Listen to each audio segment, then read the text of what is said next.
Oke, halo teman-teman Macan Pajajaran semua. Selamat datang ya di Macan Pajajaran.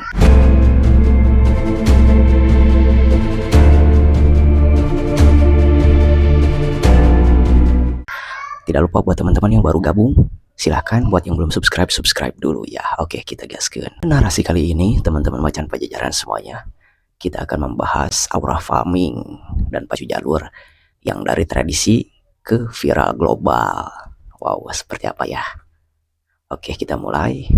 Bayangin loh, sebuah sungai di Provinsi Riau, kemudian perahu panjang yang melaju cepat, pendayung mendayung keras. Di ujung perahu tersebut berdiri seorang bocah 11 tahun.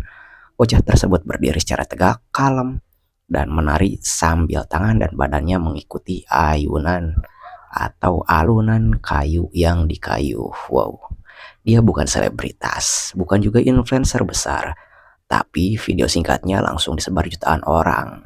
Itulah Ryan Arkandika ya, wajah baru yang melejit karena aura farming. Wow, apa sih aura farming itu? Nah, lalu kenapa anak dari desa kecil ini bisa jadi sorotan dunia? Bagaimana cerita pacu jalur sudah ratusan tahun? Dan kenapa tren ini penting untuk kita? Hari ini mari kita selami semua itu ya. Kita akan mulai dari sejarah pacu jalur, yakni tradisi tua asal Riau. Nah, di sini pacu jalur adalah tradisi perahu tradisional di Kabupaten Kuantan, Singingi, Riau. Menjadi pesta rakyat yang menjadi kebanggaan warganya. Dikutip dari Antara News ya, sejarahnya sudah berjalan sejak abad ke-17. Pada saat itu, perahu atau jalur adalah alat transportasi utama di sungai. Karena transportasi darat belum berkembang pada saat itu. Jadi jalur digunakan untuk mengangkut hasil bumi seperti pisang, tebu, dan orang sekitar 40-60 orang bisa muat dalam satu jalur atau sungai. Atau perahu tersebut ya, di sungai maksudnya. Nah, jalur itu dibuat dari batang kayu besar tunggal tanpa sambungan. Wow, keren, berarti seperti dipahat ya.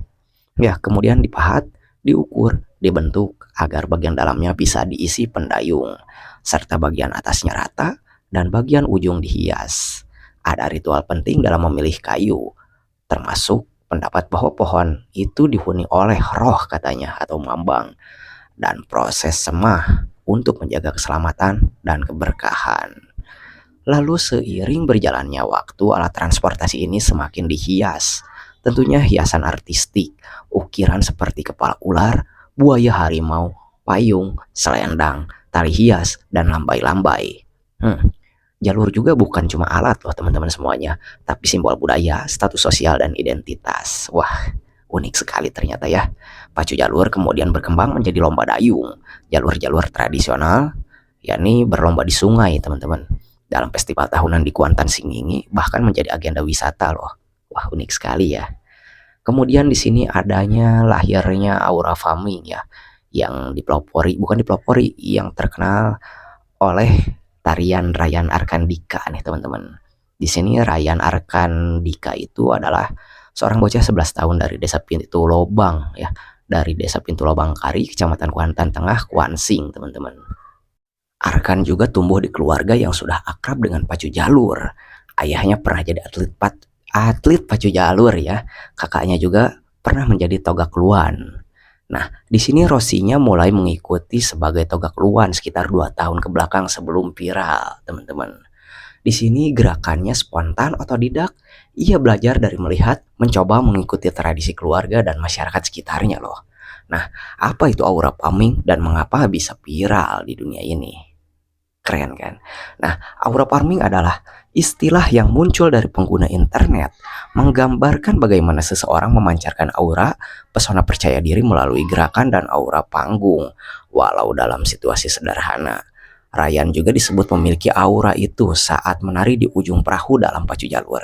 Wah, jadi ada karismatiknya mungkin ya. Lalu gerakan tangan, tubuh, ekspresi wajah datar tetapi penuh percaya diri, pakaian tradisional yakni tanjak Melayu dan musik latar yang pas. Semua menjadikan tampilannya estetis, kontras, dan mudah ditiru. Media sosial khususnya TikTok menjadi platform yang menyebarkan video ini dengan tagar seperti aura farming dan pacu jalur challenge ramai digunakan. Artis dan tokoh publik ikut serta membuat versi mereka. Keren ya, sampai ditiru seperti itu. Lalu ada dampak lokal dan globalnya teman-teman.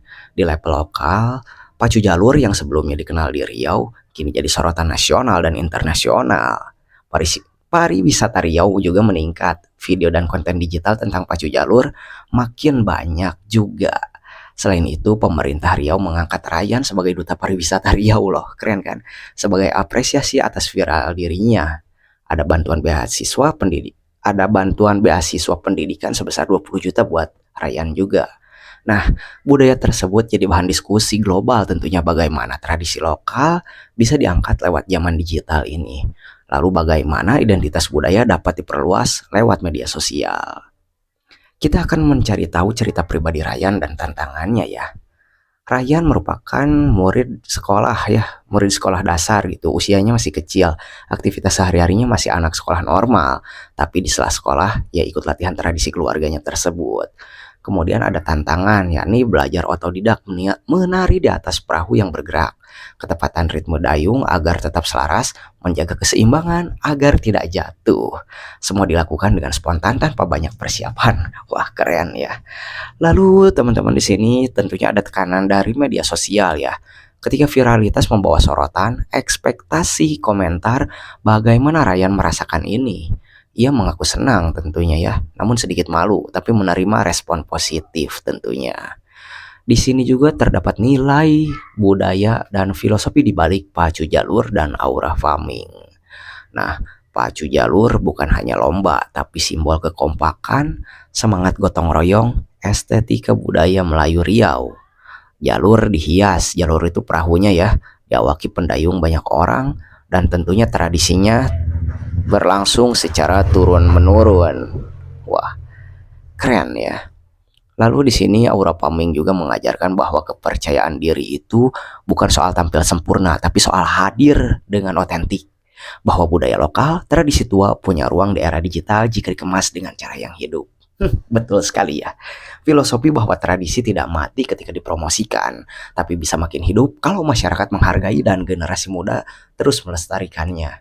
Luar biasa keren kan? Tentunya selain itu ada juga resiko tradisi jadi sekedar konten saja seperti yang saya bawakan sekarang ini. Orang melihat pacu jalur bukan karena makna tradisionalnya, tetapi karena tren. Bisa terjadi komersialisasi budaya yang mereduksi makna asli. Jangan sampai seperti itu tapinya ya.